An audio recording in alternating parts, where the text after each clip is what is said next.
नमस्कार शेतकरी मित्रहो, मी किरण मार्गदर्शक संजय कुमार सूर्यवंशी गोल्डन सीताफळाच्या प्लॉटवरती आलेलो आहोत. शेतकरी मित्रहो, आज तारीख 21/7/2024. तर या ठिकाणी आपण पाहताय गोल्डन सीताफळाचं शेटिंग कशा पद्धतीने झालेलं आहे तर पाहूया.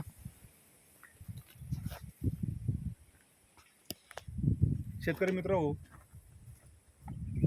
या ठिकाणी केरन टेक्नॉलॉजी यूज केलेली आहे. शेतकऱ्याच्या नेहमीच्या प्रॅक्टिसमध्ये केरनची साथ घेतल्यामुळं या ठिकाणी जमीन भुसभुशीत झाली, प्रचंड पद्धतीत मुळ्या डेव्हलप झाल्या, जमिनीत गांडूळ निर्मिती झाली आणि वरती 1 टाइम फूट निघून भरपूर कळ्या निघाल्या.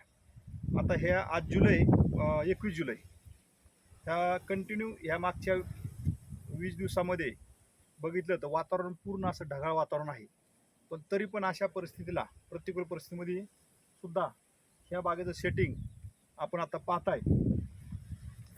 पुढे घ्या, जवळ घ्या, विशाल सर जवळ घ्या.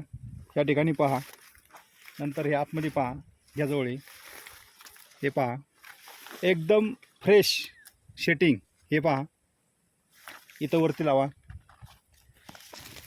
हां, तर हे या ठिकाणी घ्या, हे पहा असं इथे या, असं पाहताय एकदम फ्रेश. जवळ घ्या, एकदम सुंदर असं एकदम देखणं शेटिंग या ठिकाणी पाहायला मिळतंय. तर याच्या मागचं जे रहस्य आहे हे रहस्य आपल्याला मी सांगतो की ज्यावेळेस आपण केरन टेक्नॉलॉजी जमिनीमध्ये सोडतात त्यावेळेस जमीन पूर्णपणे भुसभुशीत होऊन या ठिकाणी मायक्रोफ्लोरा इन्क्रीज होतो आणि मायक्रोफ्लोरा इन्क्रीज झाल्यानंतर टाकलेले घटक या ठिकाणी 100% आपटेक होण्यास मदत होती आणि जमिनीमध्ये जे काही न्यूट्रिशन आहेत, जे काही घटक आहेत, सगळे अन्न घटक आपटेक होऊन कसल्याही अन्नद्रव्याची डिफिशियन्सी ह्या ठिकाणी होत नाही आणि पाक ह्या परिस्थितीमध्ये शेटिंग होते. तर विशाल सर पुढे या, हे दाखवा. हे पाहताय, हे पहा, म्हणजे प्रत्येक फुटव्या गणिस प्रत्येक या ठिकाणी हे सेटिंग असं पाहायला मिळते आपल्याला. तर आपणही पाहू शकता. हे सुरुवातीचं बघा, आज सेटिंग बघा, जवळ घ्या. हे काही सुरुवातीला सेटिंग झाले पहा, ही पण पहा इथं या ठिकाणी पहा बघा, एकदम फ्रेश सेटिंग या ठिकाणी पाहायला मिळते.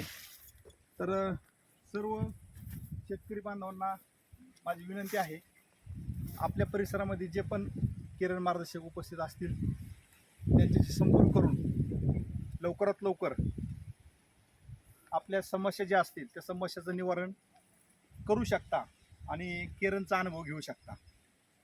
तर धन्यवाद. असंच आपण नवीन नवीन व्हिडिओमध्ये नवीन नवीन गोष्टी शिकत राहूया. धन्यवाद.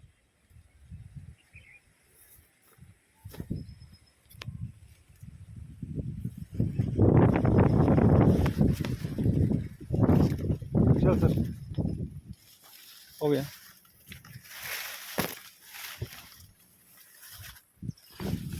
पुढे घ्या सर, पुढचं एकर झाड.